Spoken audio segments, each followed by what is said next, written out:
Hello everyone and welcome two strings of life, जहाँ पे हम बायोलॉजी रिलेटेड टॉपिक्स को बहुत इजीली डिस्कस करते हैं। आज की इस वीडियो में हम लोग देख रहे हैं क्लास 9 का chapter improvement in food resources related to animals. और इस वीडियो में हम लोग स्पेसिफिकली डिस्कस करेंगे about the breeding of cattle. So without any further ado let's dive right into the video. Breeding का क्या मतलब है? ब्रीडिंग का मतलब होता है बेसिकली रिप्रोडक्शन, और एनिमल्स के केस में ब्रीडिंग का मतलब है दो अलग अलग सुपीरियर क्वालिटी के इंडिविजुअल्स को क्रॉस करवा के एक नई ब्रीड ऑब्टेन करना, जिसके अंदर दोनों ही पेरेंट्स के अलग अलग यूनिक और स्पेशल कैरेक्टर्स आए हों। मतलब हम दो ऐसी ब्रीड सेलेक्ट करते हैं, ब्रीड अभी मैं आगे बताऊंगा क्या होता है, बट हम दो ऐसी ब्रीड सेलेक्ट करते हैं जिनके अंदर अलग अलग और अच्छे अच्छे कैरेक्टर्स ज़्यादा से ज़्यादा हों। उन दोनों को हम क्रॉस करवाते हैं, मतलब सेक्सुअल रिप्रोडक्शन करवाते हैं, जिसकी वजह से हमें एक नई तरह की ब्रीड ऑब्टेन होती है जिसमें दोनों ही पेरेंट के अलग अलग अच्छे अच्छे कैरेक्टर्स हमें ऑब्टेन हो जाते हैं। तो इस तरीके से हम लोग ब्रीडिंग के अंदर superior quality of breed obtain करते हैं। ये पॉइंट हमने एनिमल हस्बेंड्री में देखा था। अब देखते हैं ब्रीड क्या होता है। डॉग का एग्जाम्पल लेके समझते हैं। सपोज डॉग सब एक ही स्पीशीज़ के होते हैं, सबको पता है डॉग्स क्या होते हैं, ठीक है। बट डॉग्स के अंदर अलग अलग ब्रीड्स होती हैं। For example German shepherd. अब हैं तो सब डॉग्स, बट जर्मन शेफर्ड बाकी डॉग से अलग है ना। तो ब्रीड का पॉइंट ही है, एक स्पीशीज़ के अंदर, फिर चाहे वो एनिमल की स्पीशीज़ हो, प्लांट की स्पीशीज़ हो, एक पर्टिकुलर स्पीशीज़ के अंदर ऐसा ग्रुप ऑफ ऑर्गेनिज्म जो कि आपस में तो जिनके अंदर कॉमन फीचर्स हों, बट वो उसी स्पीशीज़ के बाकी ऑर्गेनिज्म से अलग हो। जैसे कि हमने एक एनिमल का एग्जाम्पल देख लिया, जर्मन शेफर्ड। तो जर्मन शेफर्ड डॉग्स की स्पीशीज़ में एक ऐसा ग्रुप हो गया जो कि आपस में तो सेम है, बट बाकी ऑर्गेनिज्म से कुछ चीज़ों में डिफरेंट भी है। ऐसे ही हम एक मैंगो का एग्जांपल ले सकते हैं। मैंगो की बहुत सारी ब्रीड्स, सब लोग खाते हैं मैंगो। तो मैंगो के अंदर जितनी भी ब्रीड्स आती हैं उसमें आप कोई भी एक ब्रीड चुन लो। जैसे इंडिया में दशहरी आम होता है, ठीक है, तो वो है तो आम ही, बाकी सब भी आम है, बट कुछ कैरेक्टरिस्टिक्स डिफरेंट हैं जो कि उसको बाकी सारे आम से अलग बनाती हैं। So that is why we call it a breed, ठीक है। तो ऐसे ही हम दो अलग अलग सुपीरियर ब्रीड को सिलेक्ट करते हैं और नई टाइप की ब्रीड ऑब्टेन करते हैं। That is known as breeding. अब ये देखते हैं कि ऐसे कौन कौन से कैरेक्टर होते हैं जिन पे ध्यान दिया जाता है। तो पहली चीज़ लैक्टेशन पीरियड, मतलब उनका लैक्टेशन पीरियड पे डिपेंड करेगा कि वो कितना मिल्क प्रोड्यूस करेंगे। रिप्रोडक्टिव पीरियड कि वो कितने टाइम के लिए रिप्रोड्यूस कर सकते हैं। न्यूट्रिशनल रिक्वायरमेंट कि उन्हें कितना न्यूट्रिएंट चाहिए होता है एक particular amount of yield provide करने के लिए, ये भी देखा जाता है। गुड हेल्थ कि कौन सी ब्रीड ऐसी हैं जिनके अंदर ज़्यादा अच्छे और हेल्थी कैरेक्टरिस्टिक्स देखने को मिलते हैं, ये भी कंसिडर किया जाता है। फिर रेजिस्टेंस टू डिजीजेस, ये एक बहुत इंपॉर्टेंट पॉइंट है जो कि हमने प्लांट की हाइब्रिड में भी देखा था। जब हम सुपीरियर क्वालिटी ऑफ प्लांट या एनिमल सेलेक्ट करते हैं क्रॉस ब्रीडिंग के लिए, तो हम ये देखते हैं कि एक तो अच्छी यील्ड प्रोवाइड करे और डिजीज फ्री भी हो। 6 point tolerance to environmental condition, मतलब अगर एनवायरमेंटल कंडीशन थोड़ा ऊपर नीचे हो जाती है, कुछ एक्सट्रीम केस हो जाते हैं, तो कौन कौन सी ऐसी ब्रीड्स हैं हमारी कैटल में जो कि उनको झेल सकती हैं। एज ऑफ रिप्रोडक्शन कि वो किस टाइम पे रिप्रोड्यूस करना शुरू कर देती हैं। यील्ड, ये बहुत इंपॉर्टेंट पॉइंट है कि कौन सा एनिमल या कौन सी कैटल कितना यील्ड प्रोवाइड करती है। General look and size and configuration, ये लास्ट के जो दोनों पॉइंट हैं दे आर रिलेटेड टू कि वो फिजिकली कैसा दिखते हैं, तो वो भी हम कंसीडर करते हैं। तो ये टोटल हमारे 8-10 पॉइंट हो गए जिनके बेसिस पे हमने बोला कि हम सुपीरियर कैरेक्टर्स को सिलेक्ट करते हैं और फिर दो सुपीरियर इंडिविजुअल्स को आपस में क्रॉस करवा दिया जाता है। अब ये तो हमने देख लिया कि ब्रीडिंग क्या होता है और किन किन फैक्टर्स का ध्यान रखा जाता है इन क्रॉस ब्रीडिंग। बट ब्रीडिंग कराई कैसे जाती है? तो मेथड्स ऑफ ब्रीडिंग के दो टाइप्स हैं, natural method and artificial method. Natural method में दो सुपीरियर क्वालिटी के ऑर्गेनिज्म लिए जाते हैं। जैसे कि हमने एक काऊ ले ली जो कि हाई यील्ड प्रोवाइड करती है, और एक हमने सुपीरियर बुल ले लिया, ठीक है। हमने उन दोनों को नेचुरली सेक्सुअली मेट करवाया और एक नई टाइप की ब्रीड ऑब्टेन कर ली। तो ये हो गया एक नेचुरल मेथड ब्रीडिंग करवाने का या फिर क्रॉस ब्रीडिंग करवाने का। सेकंड हो गया आर्टिफिशियल ब्रीडिंग या फिर आर्टिफिशियल इंसेमिनेशन। इसमें क्या करते हैं, सपोज हमने एक सुपीरियर क्वालिटी की काऊ ले ली which is disease free and provides higher quality of yield, और दूसरी तरफ हमने बुल ले लिया जो कि अगेन सुपीरियर क्वालिटी है, हेल्दी है, स्ट्रांग रहता है, डिजीज फ्री रहता है।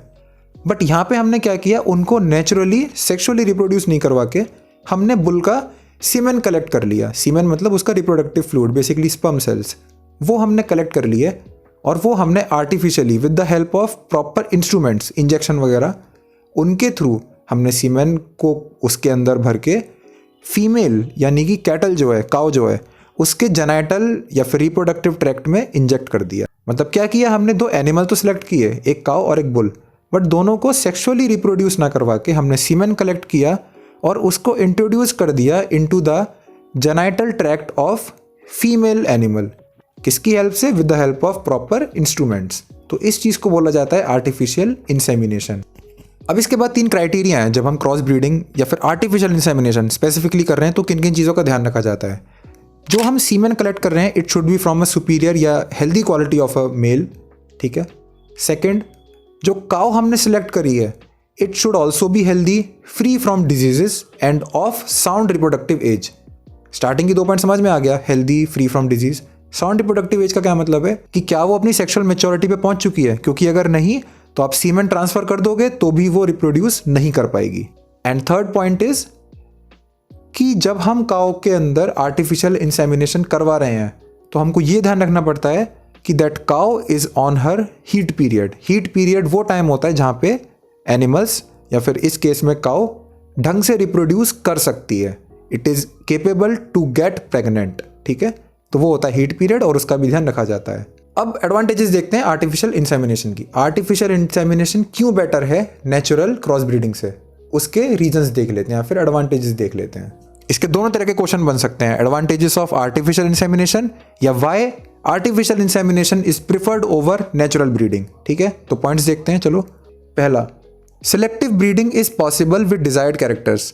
मतलब हम ज़्यादा, हमारे पास चॉइसेस होती हैं कि हम ज़्यादा से ज़्यादा डिजायर्ड कैरेक्टर्स को देख सकते हैं, उनमें से कैरेक्टर सिलेक्ट कर सकते हैं और उन 2 ऑर्गेनिज्म को हम रिप्रोड्यूस करवा सकते हैं। सेकंड, ये जो तरीका है it is more economic because हमने एक बुल से जो सीमेन कलेक्ट किया है वो कई बार अलग अलग काउस को इम्प्रेग्नेट कर सकता है। तीसरी चीज़, जो सीमेन हमने कलेक्ट किया है उसको अलग अलग प्लेसेस तक पहुंचाया जा सकता है, even to the remote areas. क्योंकि अगर आपके पास ये तरीका ना होता और आप हर जगह बुल को लेके जाओगे जो आपका सुपीरियर मेल है, तो फिर उसमें बहुत ज़्यादा ट्रांसपोर्टेशन कॉस्ट आएगी और वो बहुत ज़्यादा हेक्टिक और हैसल वाला काम भी होगा। नेक्स्ट पॉइंट, हाई क्वालिटी सीमेन ज़्यादा अवेलेबल रहता है at all time at all places, ठीक है। मतलब जो हाई क्वालिटी सीमेन हमने ऑब्टेन किया था फ्रॉम अ मेल, वो किसी भी टाइम और अलग अलग प्लेसेस पे इजीली अवेलेबल रहता है क्योंकि उसको स्टोर किया जा सकता है और सीमेन को फ्रोजन फॉर्म में प्रिजर्व करके भी रखा जाता है ताकि हम उसको लॉन्गर पीरियड के लिए यूज़ कर सकें। फिफ्थ पॉइंट, आर्टिफिशियल इंसेमिनेशन कराते टाइम नई ब्रीड ऑब्टेन करने के चांसेस बढ़ जाते हैं, ठीक है। मतलब इसका सक्सेस रेट हायर होता है compare to natural breeding. And sixth, ये तरीका ज़्यादा हाइजीनिक होता है for obtaining new quality of breeds. तो ये हो गया सारी चीज़ें which you need to know about breeding of cattle. I hope किसी को कोई भी दिक्कत ना हुई हो, ऑल्दो वीडियो यहाँ पे ख़त्म नहीं होती है। स्टार्ट करते हैं हम लोग पोल्ट्री के बारे में। इस वीडियो में हम लोग पोल्ट्री का सिर्फ इंट्रोडक्शन वाला पार्ट देख रहे हैं, मेन चीज़ें जो ब्रीड्स हैं वो नेक्स्ट वीडियो से स्टार्ट होंगी। बट पोल्ट्री बेसिकली होता क्या है, जैसे कैटल में हमने पढ़ा it is rearing, caring, breeding of cows या फिर milk yielding dairy related animals.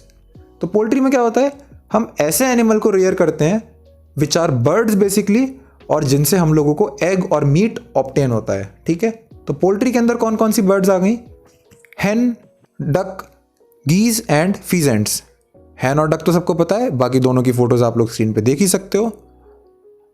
तो बर्ड्स को रियर करने की प्रोसेस को पोल्ट्री या फिर पोल्ट्री फार्मिंग बोला जाता है। रियर क्यों करते हैं, ताकि हम एग और मीट को ऑब्टेन कर सकें। तो पोल्ट्री फार्मिंग की एक्चुअल डेफिनेशन क्या हुई, rearing, breeding, caring of fowl for obtaining egg and meat is known as poultry farming. इसके अंदर भी 2 तरह के एनिमल्स होते हैं। जिन बर्ड से हमें एग ऑब्टेन होता है उन्हें बोल दिया जाता है हैन या फिर लेयर्स। लेयर्स क्यों, क्योंकि वो एग ले कर रहे हैं। और जिन एनिमल से हमको मीट ऑब्टेन होता है उन्हें हम बोलते हैं चिकन या फिर ब्रॉयलर्स। तो ये 2 तरह के एनिमल्स हो गए, हैन या फिर लेयर्स एंड चिकन या फिर ब्रॉयलर्स। यही 2 टाइप के एनिमल्स आते हैं पोल्ट्री फार्मिंग में और इन्हीं के बारे में हम लोग नेक्स्ट वीडियो से पढ़ना स्टार्ट करेंगे। तो आई होप आप लोगों को सारी चीज़ें अच्छे से समझ में आई हो। किसी का कोई भी डाउट हो तो वो मुझसे पूछ सकता है कमेंट्स में लिख के। मुझे इंस्टाग्राम पे फॉलो कर सकते हो तुम लोग, चैनल को सब्सक्राइब कर दो। अगर मेरी वीडियोस अच्छी लगती हैं तो अपने दोस्तों के साथ शेयर ज़रूर करना, उनको बता देना कि एक बढ़िया सा इंसान है जो कि अच्छी बायोलॉजी पढ़ाता है, ठीक है।